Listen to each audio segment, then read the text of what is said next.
J'ai eu des crises de colère qui m'ont poussé à avoir des réactions disproportionnées et je regrette énormément. Je me prénomme Guénaëlle, je suis coach en développement personnel et j'ai aidé plus de 600 personnes à se libérer de leur blocage émotionnel, de leur traumatisme ou bien de leurs angoisses ou crises, afin d'améliorer la qualité de leur vie. Avant de commencer, j'espère que tu vas bien. Lorsque j'étais petite, j'avais tout le temps des sautes d'humeur. Je ne savais pas pourquoi. J'étais tout le temps en colère, j'étais tout le temps triste, j'étais tout le temps mal. Et les sautes d'humeur que j'avais, c'était principalement dû au fait que je n'avais pas grandi avec mon papa. Je ressentais à chaque fois ce vide en moi. Je ressentais à chaque fois le manque d'affection, le manque d'amour.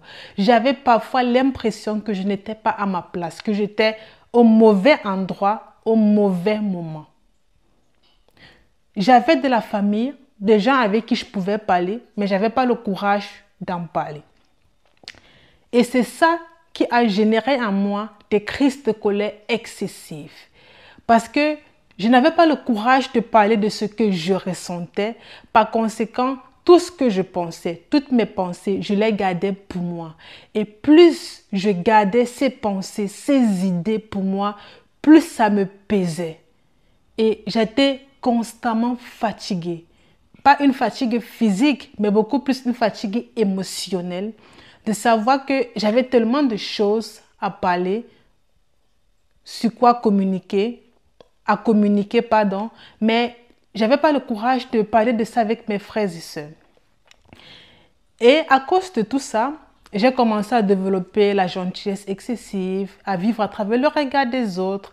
Mais le pire, c'est quoi? C'est que lorsque j'ai commencé à développer la gentillesse excessive, je faisais tout pour les autres, mais les autres ne faisaient presque rien pour moi. J'étais là pour les autres, mais les autres n'étaient pas vraiment là pour moi comme je le voulais.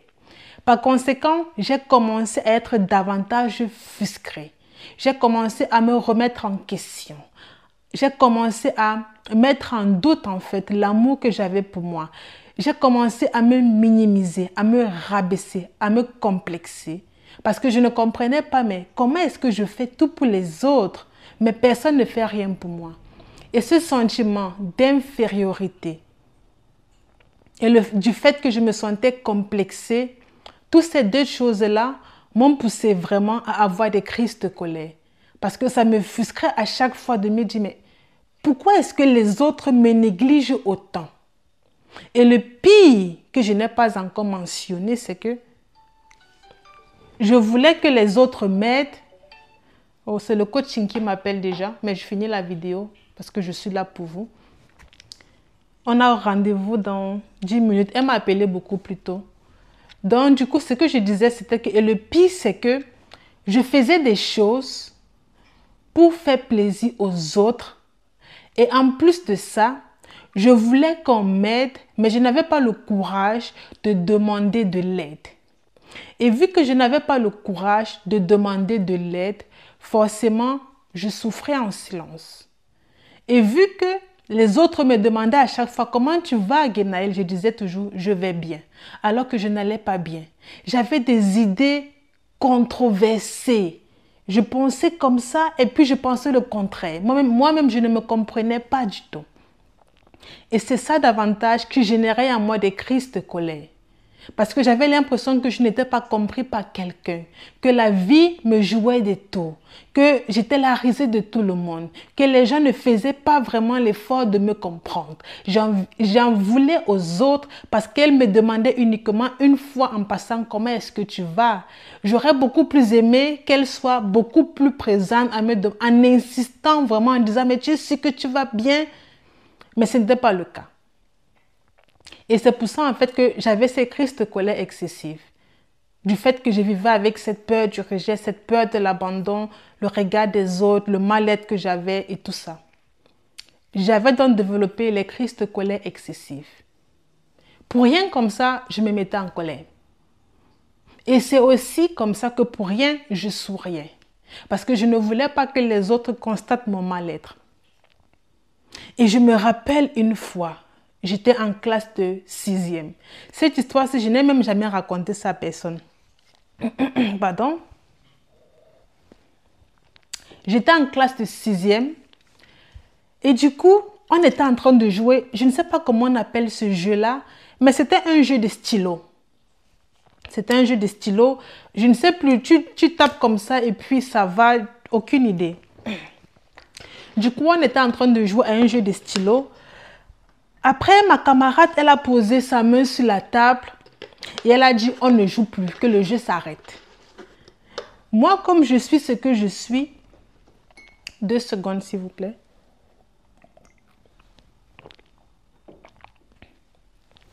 Moi, comme je suis ce que je suis, vu que de base, j'avais ces crises de colère qu'à chaque fois, j'essayais d'étouffer.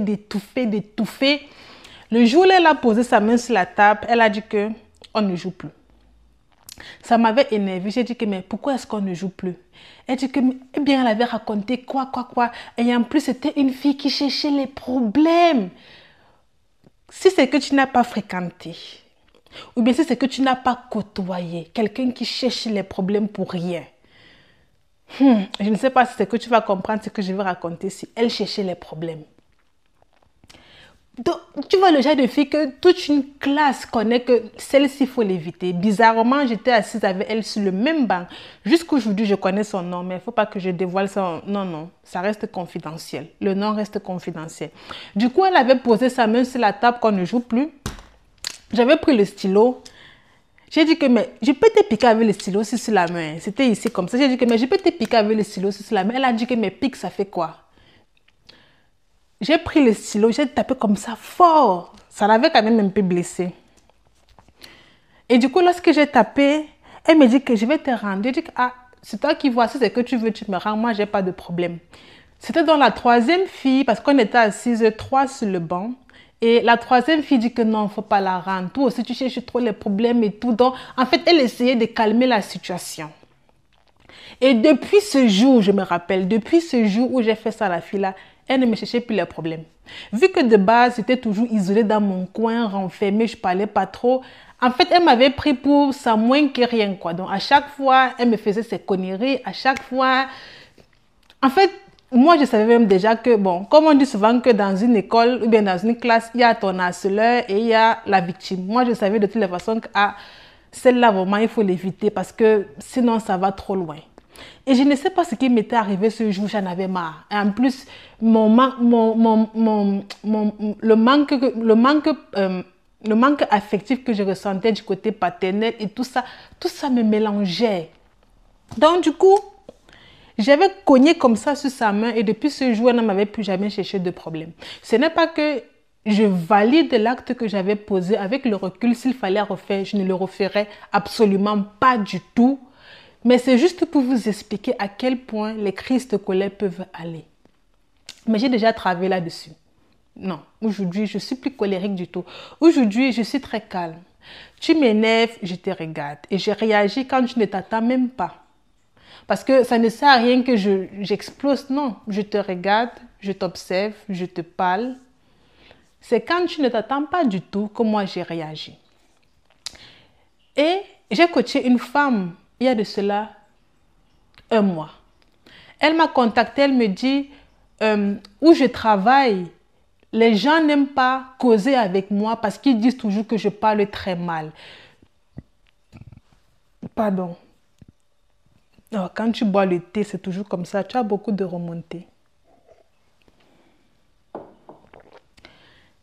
Et du coup, elle dit où je travaille, les gens avec qui je travaille n'aiment pas marcher avec moi parce que d'après elle, je parle toujours mal. Et elle ajoute, moi je parle mal aux autres, mais moi je ne veux pas qu'on me parle mal, je ne tolère pas ça. Et puis j'ai dit, comment est-ce que tu peux te permettre de dire que tu aimes parler mal aux gens et tu ne veux pas qu'on te parle mal? Elle est bloquée, elle ne sait pas quoi me répondre. Et je lui ai répondu, tout ce que tu fais de mal aux autres, toi tu reçois ça en double minimum. En plus de ça, j'ai ajouté, tu m'as contacté en disant que tu veux que je te coach. Ok, il n'y a pas de souci. Tu veux que je te coach pour pouvoir résoudre tes problèmes émotionnels que tu as? Ok. Pourquoi est-ce que je dois te coacher? Même si c'est que tu me payes, pourquoi est-ce que je dois te coacher?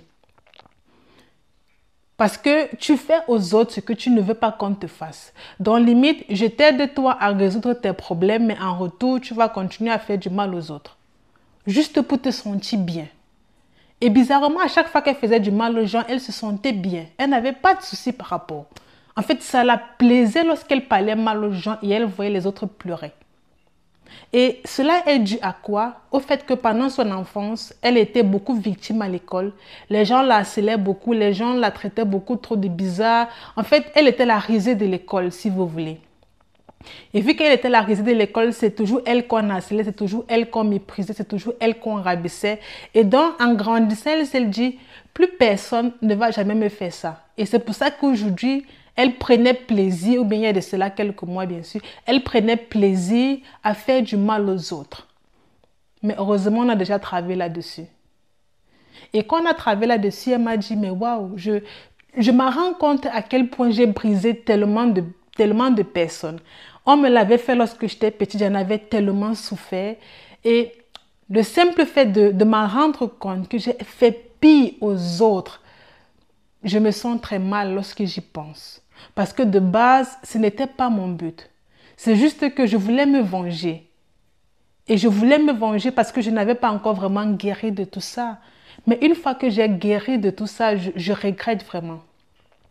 Je lui ai dit, est-ce que tu t'en rends compte le nombre de personnes que tu as brisées? Parce qu'elle m'a dit, déjà quand elle m'avait contacté, elle m'avait dit, j'ai des problèmes émotionnels, je suis excessivement gentille, ça me détruit beaucoup. Et je lui ai dit, tu vois la douleur que toi tu ressens au quotidien du fait que tu n'arrives pas à trouver la solution à tes problèmes, ou bien du fait que tu n'arrivais pas à trouver la solution à tes problèmes. Tu as fait ça aux autres fois 5, fois 6, fois 10. Je ne suis pas en train de vouloir que tu culpabilises, mais juste que tu en prennes conscience, que tu sois consciente de cela et que cela ne puisse plus jamais se reproduire. Parce que tu infligeais tes souffrances aux autres. Les autres ne sont pas la cause de ton malheur. Si tu as traversé des périodes difficiles dans ta vie, c'est à toi de travailler là-dessus. Pas de rejeter toutes tes peurs, tes frustrations, tes doutes, tes traumatismes sur les autres. Mais heureusement, elle a compris. Donc, juste pour vous expliquer que les crises de colère, ça peut beaucoup détruire. Beaucoup détruire. J'en coach énormément. Il y a beaucoup de personnes qui me contactent, hommes comme femmes, personnes âgées comme personnes jeunes. Les crises de colère, ça détruit. Et c'est généralement dû à un blocage émotionnel. Particulièrement quelque chose que vous avez vécu dans l'enfance. Généralement, c'est ça. Sur ce, tout en espérant que la vidéo vous a aidé, n'hésitez pas à me mentionner en commentaire si vous avez vécu une situation pareille. Je me ferai un plaisir de vous lire. Prenez soin de vous et soyez heureux.